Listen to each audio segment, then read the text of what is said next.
You know that moment when your husband casually admits to funding his mistress's lifestyle with your dead grandmother's money, and then orders dessert? Yeah. Tuesday, March 14th. Romano's Steakhouse in Scottsdale. Our 10-year anniversary dinner. Grayson, my husband, my partner, the man who once cried watching The Notebook, was 3 bourbons deep and apparently decided honesty was the best policy. Or maybe he just got cocky. Hard to tell with narcissists. "That inheritance your grandma left you?" he said, swirling his glass like he was in a whiskey commercial. "The 50 grand. I spent it all on Sienna." Sienna, his nutritionist. The 28-year-old with the metabolism of a hummingbird and the moral compass of a broken GPS. I just sat there, knife in one hand, medium rare filet in the other. The couple at the next table was celebrating their engagement. The bartender was laughing at something. Life just kept moving while mine did that record scratch thing. 2 trips to Cancun, Grayson continued, because apparently we weren't done. That gold bracelet she's always wearing. New furniture for her apartment. Oh, and I covered 3 months of her rent when she was between clients. He actually did air quotes. Air quotes. The waiter chose that exact moment to ask if we wanted to see the dessert menu. I'm Shelby Bryant, 35 years old, owner of nothing yet, but that was about to change. And here's what Grayson, in all his bourbon-soaked brilliance, didn't know. Grandma Elsie wasn't just rich. She was strategic. That woman survived the Depression, 2 terrible husbands, and 3 recessions. She didn't just leave me money, she left me a plan. See, those $50,000 Grayson spent? That was what I call the idiot fund, the bait, the test. Because the real inheritance, the 3 million sitting in an untouchable trust fund, could only be accessed under 2 conditions. I turned 35, or I divorced him for infidelity, whichever came first. And here's the beautiful part. I just turned 35 3 weeks ago, but filing for divorce due to infidelity would trigger immediate access to the full trust, bypassing all the normal probate waiting periods. Grandma's lawyer had structured it that way intentionally. She wanted me to have options and ammunition. Grandma Elsie knew men like Grayson before I was born. She'd met him exactly twice before she died 14 years ago. And after the second meeting, she pulled me aside and said, "That one's a peacock, sweetheart. All show, no substance. If he's still around when you're 35, you'll know what kind of man he really is." She'd called them peacocks. All show, no substance, and absolutely guaranteed to cheat if given half a chance and a younger woman's phone number. But back to Romano's. Back to my husband confessing financial infidelity, like he was admitting he forgot to take out the trash. "You're not saying anything," Grayson observed, finally noticing my silence. What was I supposed to say? Thank you for the honesty? Congrats on the affair? Hope Sienna's squat form is improving? Instead, I took a sip of my wine, a 2015 Caymus Cabernet that cost more than Sienna's monthly car payment, and asked, "Does she know you're married?" "Of course she knows." He had the audacity to look offended. "I'm not a liar, Shell." "Right, not a liar, just a cheater, a thief, and apparently a comedian." "We've been together 8 months," he added, like I'd asked for a relationship timeline. "It just happened. You've been so focused on your art gallery dreams, and Sienna gets me. She supports my goals. My art gallery dreams. The business I'd been planning with my inheritance. The one I'd been sketching plans for since before Grandma died. The one Grayson called cute every time I brought it up, like I was playing pretend entrepreneur. Here's what else Grayson didn't know. I'd been documenting everything. Every late-night client dinner. Every weekend golf tournament in cities that don't have golf courses. Every receipt I found in his jacket pocket from hotels that definitely weren't on his corporate travel itinerary. I wasn't stupid. I was prepared. Because here's the thing about growing up with Grandma Elsie. She taught me that hope is great, but documentation is better. "So what happens now?" I asked. Calm. So calm the waiter probably thought we were discussing Netflix recommendations. Grayson shrugged. Shrugged. "I don't know. I felt like I owed you the truth. Maybe we could open up the marriage?" Sienna suggested it. She's very progressive. Oh, Sienna suggested it. How helpful of Sienna. The couple next to us was kissing. The guy had just slipped a ring on her finger. Nothing fancy, maybe a carrot, but she was crying happy tears. I remembered being that girl. Remembered thinking Grayson and I would be different. That we'd beat the statistics. That love and communication and couples therapy after that rough patch in year 7 would be enough. Turned out, couples therapy just taught Grayson better vocabulary to gaslight me with. I need to use the restroom, I said, standing up. Grayson nodded, already eyeing the dessert menu the waiter had left. In the bathroom, I stared at myself in the mirror. 35 years old, 10 years married, 0 kids because Grayson kept saying, "Not yet, let's travel more, let's get established." Meanwhile, he was getting very established with Sienna. My phone buzzed. A text from my friend Dakota. "How's anniversary dinner? Did he finally apologize for forgetting last year?" I typed back. He confessed to spending my inheritance on his mistress. 3 dots appeared, disappeared, appeared again. Dakota. "I'm calling the hitman." Me. "Save your money, I've got this." Because here's what 10 years of marriage to a narcissist teaches you. They always underestimate you. They think you're too nice, too dependent, too invested in the fantasy to burn it all down. They forget that nice girls who smile through family dinners and play perfect wife at corporate events? We're not weak. We're strategic. I walked back to the table. Grayson had ordered the chocolate lava cake, to share, how romantic, and was scrolling through his phone, probably texting Sienna about how honest he'd been with me. "I think we should take some time apart," I said, sitting down. He looked up, surprised. "Really? I thought you'd be more upset." "Oh, I'm upset," I assured him. "I'm just processing." "That's mature of you, Shell. Really mature." He reached across the table for my hand. I let him take it. Maybe this is what we needed. Some honesty, some space. We can figure this out. Figure this out.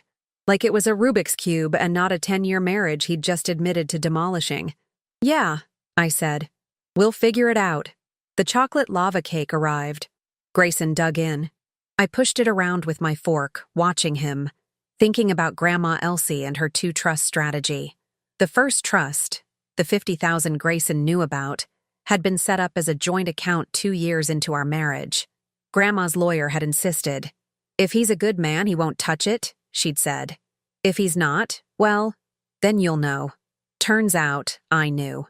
The second trust, the $2.3 million Grayson had no idea existed, was ironclad. Untouchable, except under specific circumstances, all laid out in documents he'd never bothered to read when we got married because, "Trusts are so depressing, babe. Let's just enjoy being young." 3 days. I'd give myself 3 days to get everything lined up. Then Grayson Bryant was going to learn that some grandmas raise warriors, not victims. And Sienna? Well, Sienna was about to learn that nutritionists don't make enough to cover the lifestyle of a cheating corporate manager with expensive tastes and a now empty bank account. "This is really good cake," Grayson said. "It really is," I agreed. Best $50,000 dessert I never paid for. Wednesday morning, Grayson left for work like nothing had happened, kissed my forehead, said, "Love you, babe," on his way out. Like he hadn't just confessed to financial adultery over a $100 steak the night before. I waited until his BMW pulled out of the driveway. Then I got to work. First stop, Martha Caldwell, divorce attorney. Not just any divorce attorney, the divorce attorney. The one who'd handled 3 NFL divorces and that messy situation with the tech CEO and his executive assistant. Her office was in North Scottsdale, all glass and steel and intimidation. "Mrs. Bryant," she said, reviewing the notes I'd sent ahead. "Your grandmother was a smart woman. She really was. And your husband spent $50,000 on his mistress believing it was your inheritance? Every penny." Martha smiled. Not a friendly smile, a shark smile. "Here's what's beautiful about Arizona law. It's a community property state. That joint account? Legally, it was half his money anyway. Which means he spent $25,000 of his own money, plus $25,000 of your money, on his girlfriend." I blinked. "Wait, so So he thought he was spending purely your inheritance money, but legally, half of it was his to begin with. He essentially robbed himself and you. She leaned back in her leather chair. The beautiful irony is that he believed he was stealing from you exclusively, which proves intent and makes the infidelity case even stronger. But the real trust fund is yours exclusively, established before marriage, with clear documentation that it's separate property. He has zero claim to it. And better yet, she pulled out another document. Your grandmother included an infidelity clause. If you can prove adultery, you keep the house too. The house. The 4-bedroom suburban palace in Desert Ridge that I'd bought 8 years ago, 2 years into our marriage, with money from Grandma's first trust distribution. The house where Grayson had built his man cave and his golf simulator and his precious home bar setup, all on my property. How much proof do I need? I asked. What do you have? I opened my phone. Showed her the folder I'd been building for 8 months. Text messages I'd recovered from the iCloud he didn't know I had access to. Credit card statements showing charges at Victoria's Secret. I wear Calvin Klein, thanks. Hotel receipts. Restaurant reservations for 2 at places we'd never been together. And my personal favorite, a video from Dakota's friend Riley, who'd been at the same Cancun resort in January. Grayson and Sienna. Poolside. Very much not discussing macronutrients. Martha's shark smile got wider. Mrs. Bryant, this is what we call a slam dunk. How fast can we move? I can file by Friday. He'll be served by Monday. 3 days. Exactly the timeline I'd given myself. Do it, I said. That afternoon, I did something I'd been putting off for 8 months. I visited Grandma Elsie's grave. She was buried in Greenacres Cemetery, under an oak tree she'd picked out herself before she died. Hey, Grandma, I said, sitting on the grass. So, you were right. About everything. About Grayson. About the test. About waiting. A breeze moved through the oak leaves. Probably just wind. Probably. The thing is, I continued, I feel stupid. Like, how did I not see it? 8 months he was with her. 8 months of working late and client dinners and golf weekends. How did I become that wife? The clueless one everyone pities? I thought about all the corporate events I'd attended. All the times I'd smiled next to Grayson while he networked. All the wives who'd given me those looks. The ones I'd thought were judgmental, but now realized were sympathetic. They'd known, or suspected. But here's what I'm realizing, I said. I wasn't clueless. I was strategic, like you taught me. I documented everything. I kept the receipts, literally, and now I'm going to use them. Thursday, Grayson came home with flowers. Grocery store flowers, not even from the nice florist. Carnations. I'm allergic to carnations. We've been married 10 years. Peace offering, he said, for dropping that bomb on you at dinner. I know it was a lot. A lot. Spending my inheritance on your mistress was a lot. Like forgetting our anniversary was a lot. Like that time he accidentally gave my concert tickets to his coworker was a lot.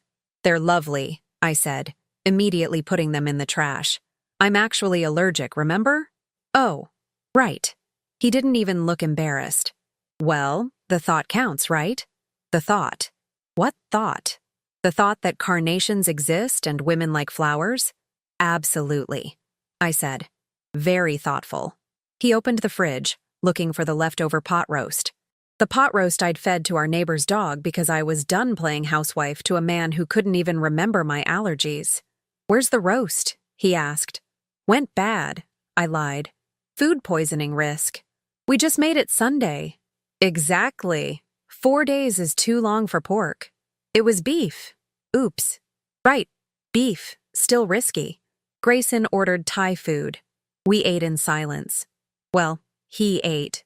I pushed pad thai around my plate and mentally calculated how much of the furniture in this house was legally mine.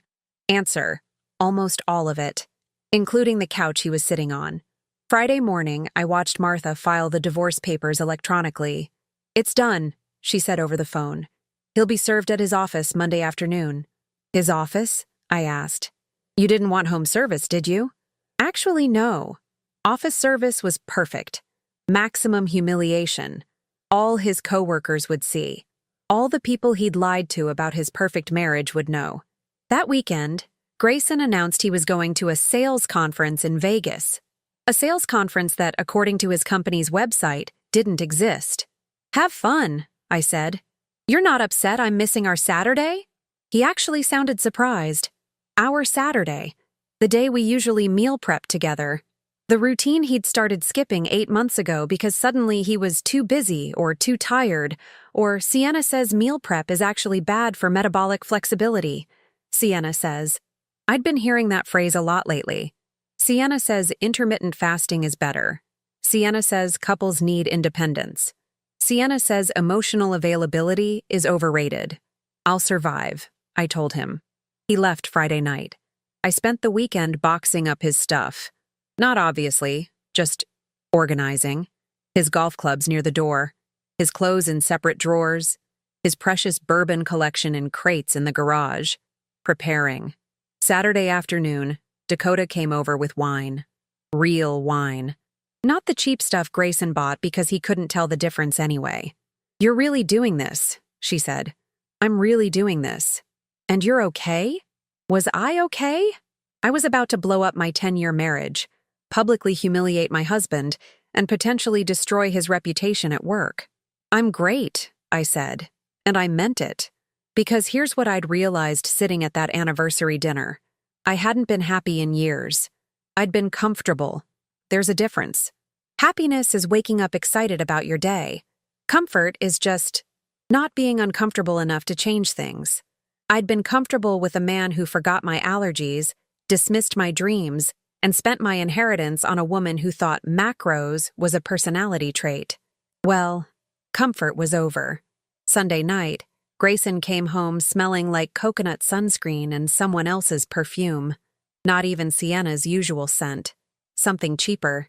Apparently, Vegas Grayson was even less discriminating than Scottsdale Grayson. "Good conference?" I asked. "Very productive," he said, not meeting my eyes. "Productive. Sure." He went to bed early. I stayed up, watching the clock tick toward Monday. Toward the moment a process server would walk into Grayson's office at Harper & Associates, interrupt whatever meeting he was in, and hand him papers that would change everything. I imagined his face, the confusion, then the panic, then the anger. Then, and this was my favorite part, the realization that I'd been 10 steps ahead the entire time. Grandma Elsie used to say, "The best revenge isn't getting mad, it's getting even, with interest." Well, Grandma, I was about to collect, with 10 years of interest compounded daily. Monday, March 20th, 2:15 p.m. I was at Target buying storage containers, because apparently I handle emotional trauma through organization, when my phone rang. Martha Caldwell. Right on schedule. "He's been served," she said. No preamble, just facts. I loved this woman. And according to my process server, he turned an impressive shade of purple. Started yelling about how this was a mistake, how he needed to call you, how we couldn't do this. Security had to escort him to a conference room. I stood in the storage aisle, holding a pack of drawer dividers, imagining the scene. Grayson, in his pressed suit and expensive tie, getting handed divorce papers in front of his entire sales team. The same people he'd told about his supportive wife, and his solid marriage, and his work-life balance. "Did anyone film it?" I asked. "Because I'm petty, and I've made peace with that." Martha laughed. "Unfortunately, no. But apparently the receptionist said, and I quote, 'It was better than The Bachelor.'" My phone started buzzing. Grayson. Then again. Then again. "He's calling me," I said. "Don't answer. Let him sit with it. We want him panicked when he calls his lawyer." So I didn't answer. I finished my Target run, got the storage containers, some new sheets because I was burning the old ones, and a fancy candle that cost $40 because I could. Then I went to Starbucks, ordered the most complicated drink I could think of, and sat outside watching Scottsdale go about its day. Grayson called 17 times. 17. I counted. By call 18, I figured Martha had made her point. I answered. "What the hell, Shelby?" Not, "I'm sorry." Not, "I can explain." Not, "I messed up." Just immediate anger, typical. Hi, honey, I said, extra sweet. How was work? Are you serious right now? I just got served with divorce papers at my office, in front of everyone. Oh, those came through? Martha said Monday, but I wasn't sure about the timing. Silence. Then, Martha? Martha Caldwell? You hired Martha Caldwell? She came highly recommended. She's the most expensive divorce attorney in Arizona. I know, isn't it great?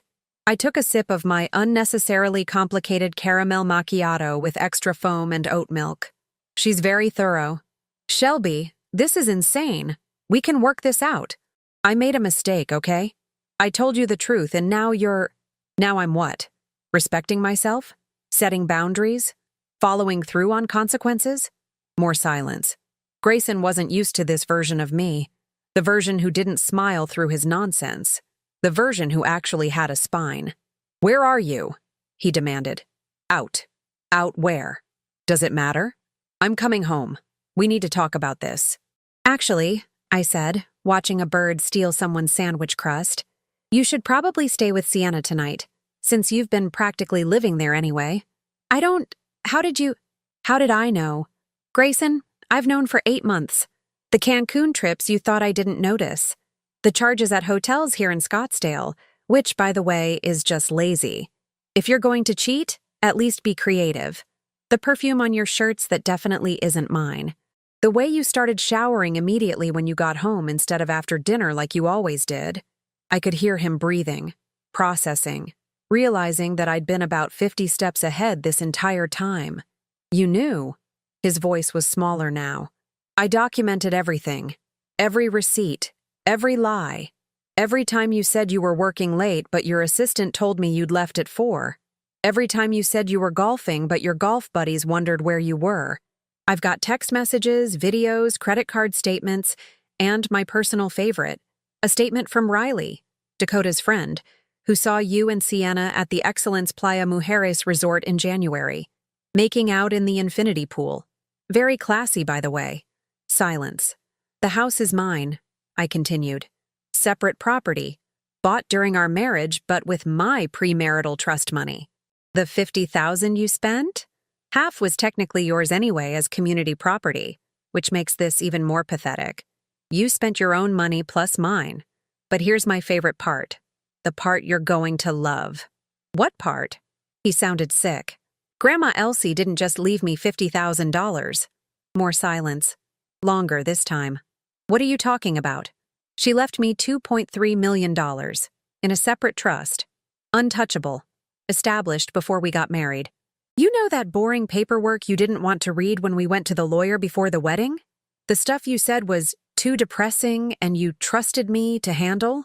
I heard something crash on his end. Phone dropping maybe. Or his entire worldview shattering. The $50,000 was a test, Grayson. Grandma called it the idiot fund. She wanted to see what kind of man you really were. And guess what?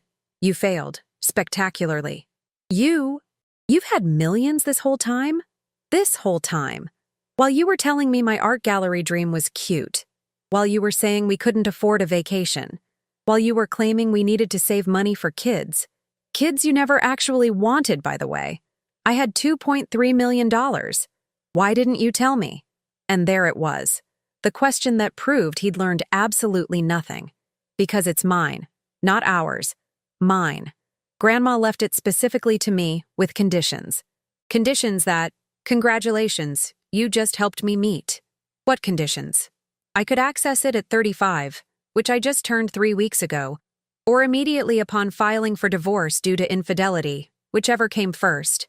Filing for divorce triggers immediate access, bypassing all the waiting periods. So really, you did me a favor.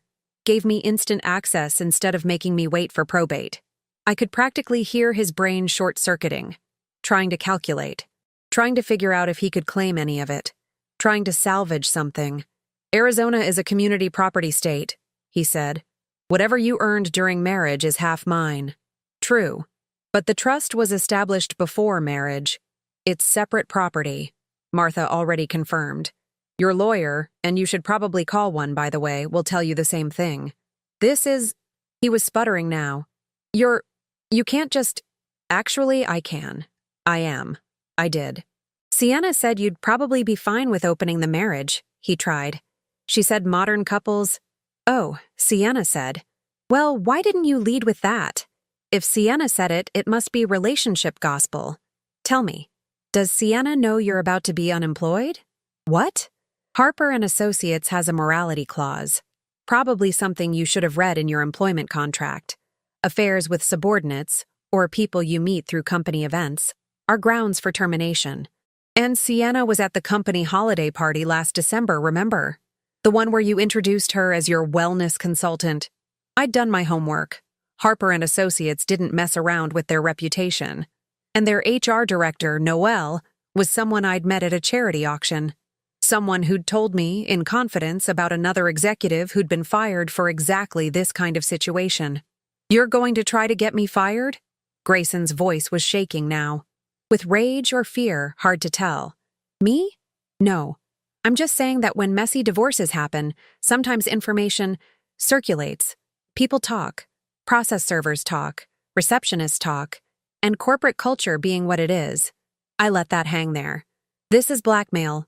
No, sweetie. Blackmail would be me demanding something. I'm not demanding anything. I'm just sharing information. Educational purposes only. Tuesday morning, I got a call from an unknown number. Turned out to be Sienna. You're ruining his life, she said. No hello, just accusation. Hi, Sienna. Great to finally talk to you. How are the macros? This isn't funny. It's a little funny. He loves me. We're building a life together. On my money, apparently. He told me that money was his. And there it was. The crack. Grayson had lied to Sienna too. Told her the $50,000 was his inheritance. His money to spend on her. She'd thought she was dating a generous man, not a thief spending his wife's grandmother's money. Yeah, I said. He's a liar. Shocking, I know. Anyway, good luck with the whole building a life thing. I'm sure his job prospects will be great after this. I hear Target is hiring. You could do couples meal prep in the break room. She hung up.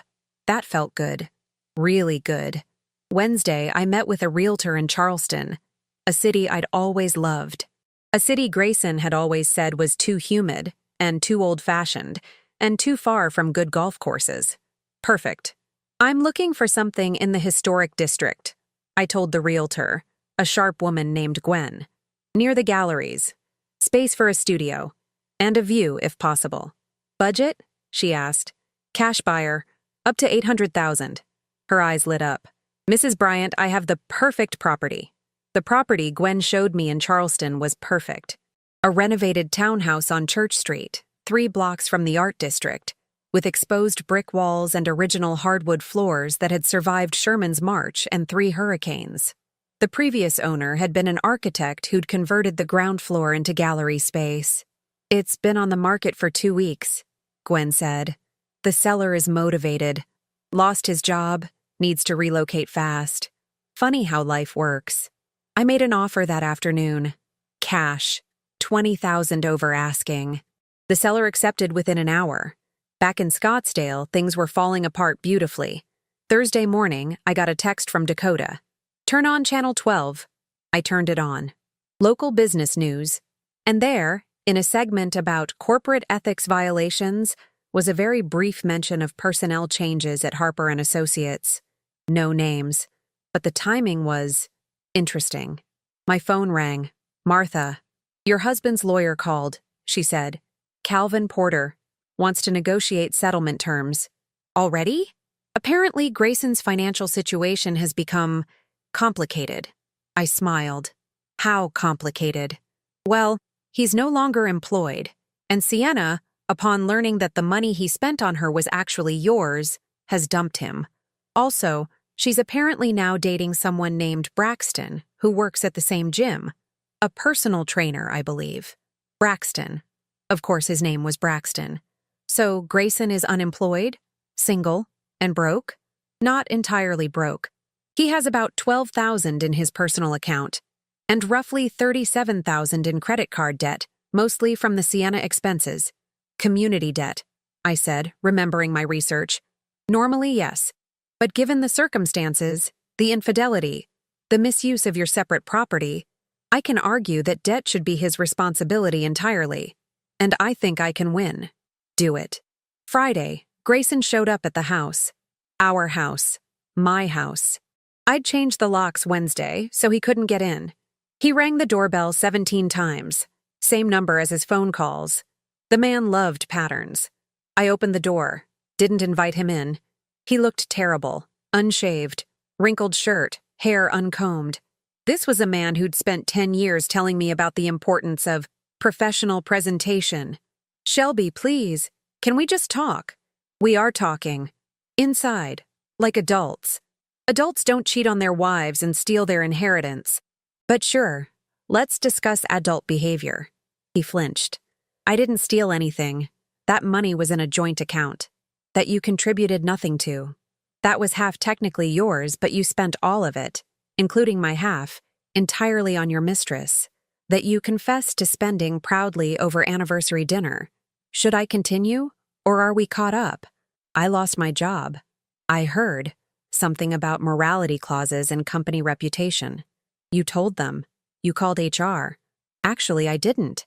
But your process server had a big mouth, and your receptionist has a book club with someone in HR. Small world, right? This was true.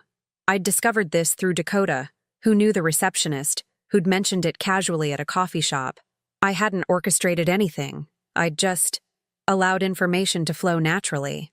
I can't afford a lawyer, Grayson said. Calvin wants $15,000 just for the retainer. Sounds like a personal problem. Everything we built together. Everything I built. I corrected. The house? Mine. Bought during marriage with my pre-marital trust money. The furniture? Mostly mine. Bought with my money. The car in the driveway? Leased in my name because your credit was too bad to qualify. What exactly did you contribute, Grayson? Besides betrayal and debt. 10 years of marriage. 10 years of you taking up space while I built a life you could parasitically enjoy. That shut him up. Calvin says you want me to take all the credit card debt, he said finally. The debt you accumulated. For your girlfriend. Using your terrible judgment. Yes. That's $37,000. And the $50,000 you spent on Sienna is gone forever. At least debt can be paid off. Consider it a learning experience. I don't have $37,000. Then I guess you'll be making payments for a while. Maybe Sienna can give you budgeting tips. She seems financially savvy. Oh, wait, no. She thought you were rich. Never mind. His face was red. That vein in his forehead was pulsing.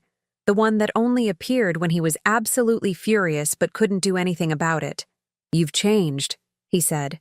No, I just stopped pretending your behavior was acceptable. I should get something. Half the house at least. Arizona law. Says separate property stays separate. I bought that house with money from a trust established before our marriage. Martha's already filed the documentation. Your lawyer confirmed it. You get nothing. This is cruel. No. Cruel was spending my grandmother's money on another woman. Cruel was lying to me for 8 months. Cruel was telling me my dreams were cute, while you funded someone else's lifestyle. This is just consequences.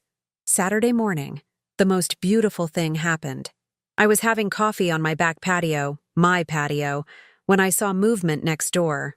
My neighbor, Fern, was gardening. Shelby, she called over the fence. Is it true? About Grayson? News travels fast in suburban Scottsdale. Depends what you heard, I said. That he was cheating. That you're divorcing him. That he lost his job. All accurate. Good for you, Fern said. She was 73, married 50 years, and took exactly zero nonsense from anyone. I never liked him. Too smooth. Like a used car salesman. You never mentioned that. You seemed happy. Or I thought you did. But looking back, she pruned a rosebush thoughtfully. You smiled a lot. But your eyes were sad. I should have said something. I wasn't ready to hear it, I admitted. But I am now. What's next for you? Charleston. I'm buying a gallery space. Opening my own place. Art gallery? The dream you always talked about? I'd mentioned it to Fern once, maybe twice, at neighborhood barbecues. before Grayson would steer the conversation back to his sales numbers or his golf handicap. "That's the one. Your grandmother would be proud," Fern said. She had no idea how right she was. Monday, September 10th, 6 months after filing, I signed the final divorce papers. When you have documentation, cooperative witnesses, and an opponent who can't afford to fight, things move at Arizona's standard timeline. Martha handed me the finalized documents. He signed everything. The debt, the house, the terms. "You're officially free." How did he seem? Defeated, angry. Mostly at himself, I think. Calvin told me Grayson kept saying he didn't think you'd actually do it. There it was. The fundamental miscalculation. Grayson had assumed I was too nice, too invested, too afraid of being alone to actually follow through. He'd mistaken patience for weakness. "Where is he living?" I asked. "Some extended-stay hotel near Tempe. Working as a sales associate at a furniture store while he looks for corporate positions. But with the termination on his record..." She didn't finish. Didn't need to. "And Sienna?" "Engaged to Braxton. They're opening a fitness studio together. She posted about it on Instagram." I pulled up her profile. Sure enough, Sienna and Braxton, matching workout gear, posing with keys to their new studio space. Caption: "New beginnings with my soulmate." Same caption she'd used 8 months ago with a photo of her and Grayson in Cancun. I showed Dakota, who'd come to the lawyer's office for moral support. "Soulmates are apparently interchangeable when they have startup capital," Dakota observed. "True love," I agreed. That afternoon, I packed the last box in my Scottsdale house. The new owner, a lovely couple with twin girls, was moving in Friday. They'd offered asking price plus $10,000 for the furniture. I'd taken it. Everything else I wanted went into a moving truck headed for Charleston. Everything I didn't want went into a donation pile, including every single item Grayson had left behind. His golf clubs, his expensive watch collection, his ridiculous bourbon bottles, his live laugh love gym shirts that Sienna had probably given him. All of it. Gone. Marie Kondo would be proud. Wednesday, I drove to Green Acres Cemetery one last time before leaving Arizona. "Well, Grandma," I said, sitting by her headstone. "He failed the test. Spectacularly. Just like you said he would." The oak tree rustled above me. "The money's safe. The house sold for profit. And I'm opening the gallery. Our gallery. The one you always said I should open. The one you left me the money for." I'd found the letter 3 days ago in the trust documents Martha had given me. An actual letter from Grandma Elsie, written before she died, to be delivered when Shelby accesses the full trust. In it, she'd written, "If you're reading this, either you're 35 or that husband of yours proved me right. Either way, congratulations. You're free. Now go build something beautiful, something that's entirely yours, something no man can take credit for. I believe in you. I always have. Love, your grandma who knows a peacock when she sees one." Peacock. That's what she'd called men like Grayson. "I'm building something beautiful," I told her grave. "And it's all mine. Just like you wanted." The wind picked up, scattering oak leaves across the grass. I chose to believe that was her approval. Thursday, I stood in my new Charleston townhouse, watching the sunset paint the historic district in gold and pink. My furniture wouldn't arrive until Saturday, so I was sleeping on an air mattress like a college student. It was perfect. My phone buzzed. A text from an unknown number. "I'm sorry. For everything. I hope you're happy. G." Too little, too late, and honestly, too predictable. I deleted it. Then I blocked the number. Then I opened a bottle of wine, a 2017 Chateauneuf du Pape that cost more than Grayson's weekly salary, and toasted to Grandma Elsie, to Martha Caldwell, to Karma, and to myself. To the woman who'd been there all along, just waiting for permission to stop being nice and start being free. 6 months later, October 15th, I stood in my gallery on Church Street watching the Charleston elite sip champagne and pretend to understand abstract expressionism. The Bryant Gallery. My name, my space, my dream that Grayson had spent 12 years calling cute. Turns out, cute sells. We'd moved $80,000 in art in our first 3 months. Not bad for a hobby. Dakota flew in for the opening. She stood next to me, glass of wine in hand, surveying the crowd. "You did it," she said. "We did it," I corrected. She'd helped me every step, the move, the setup, the marketing plan. You and Grandma Elsie. Speaking of, Dakota handed me her phone. "You need to see this." It was Sienna's Instagram, a post from 3 days ago. She was no longer engaged to Braxton. Apparently, opening a fitness studio requires actual business skills, not just matching workout sets and hashtags. They'd closed after 4 months. Lost everything. The caption: "Sometimes the universe has different plans. Trust the journey." The universe, I said. Not bad financial decisions and zero business plan. The universe. "She's single again," Dakota added. "Posted a thirst trap yesterday with the caption, 'Ready for my next adventure.'" Adventure? Is that what we're calling questionable judgment now? You know what's wild? Dakota scrolled through Sienna's feed. She never once mentioned Grayson, like he just disappeared from her narrative. 8 months of her life, gone.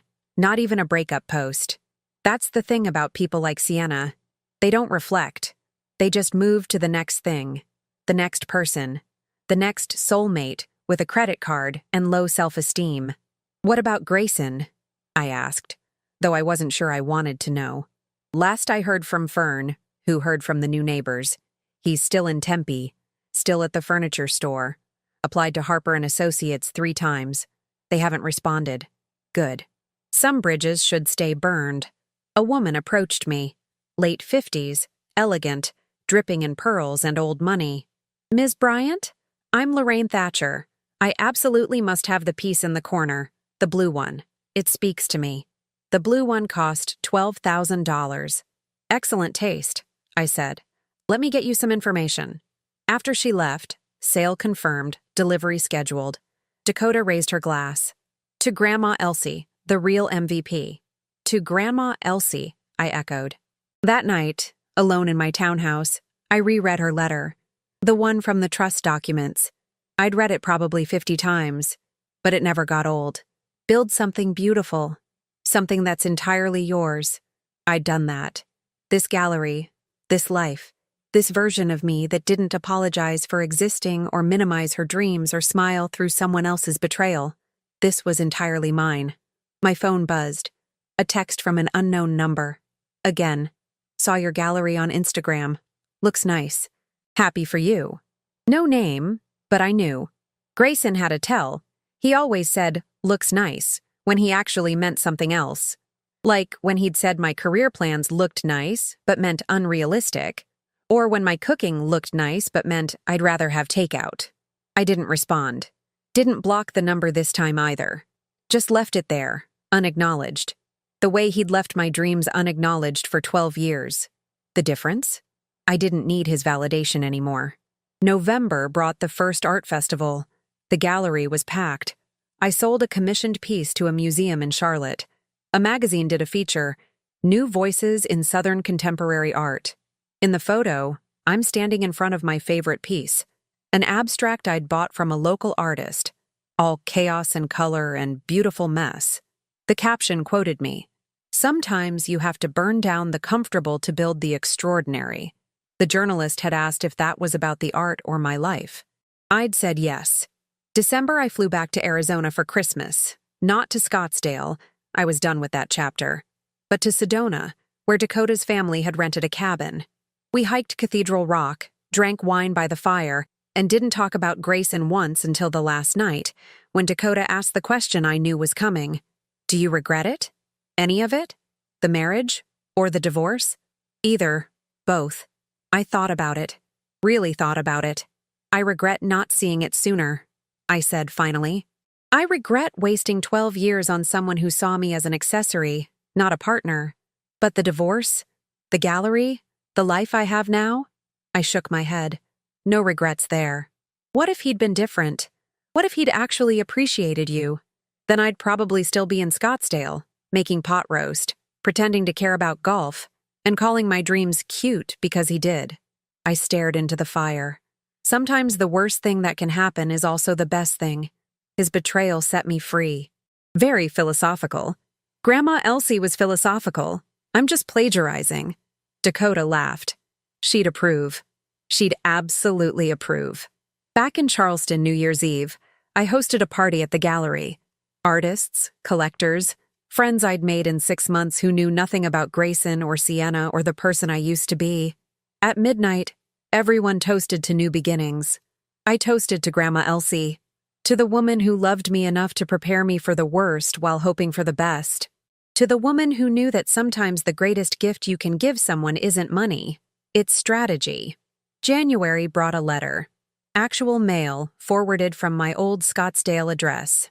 From Grayson. I almost threw it away. Almost. But curiosity won. Shelby, I've had a lot of time to think. You were right about everything. I took you for granted. I was selfish. I destroyed the best thing in my life because I thought I deserved more when I actually deserved less. I'm in therapy now, trying to understand why I sabotage good things. Anyway, I'm not asking for forgiveness or another chance. I just wanted you to know that I finally see it. You were always the strong one. I was just too insecure to admit it. I hope your gallery is everything you dreamed. You deserve it. Grayson. I read it twice. Then I put it in a drawer and went back to work. Because here's what I'd learned. Closure doesn't come from apologies. It comes from building a life so fulfilling that the past becomes irrelevant.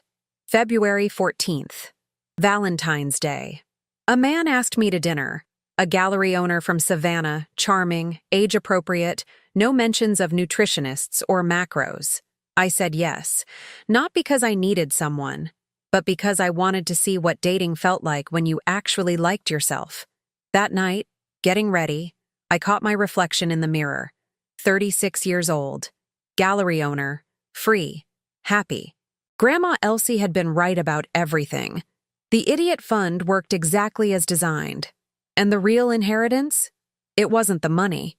It was the lesson. Never let someone else define your worth. Never apologize for wanting more. And never, ever trust a man who can't remember your allergies. I grabbed my coat and headed out. Behind me, on my desk, next to Grandma's letter, sat a new piece of paper. A goal list for the gallery's second year. Ambitious. Probably unrealistic. Definitely not cute. And absolutely, perfectly mine.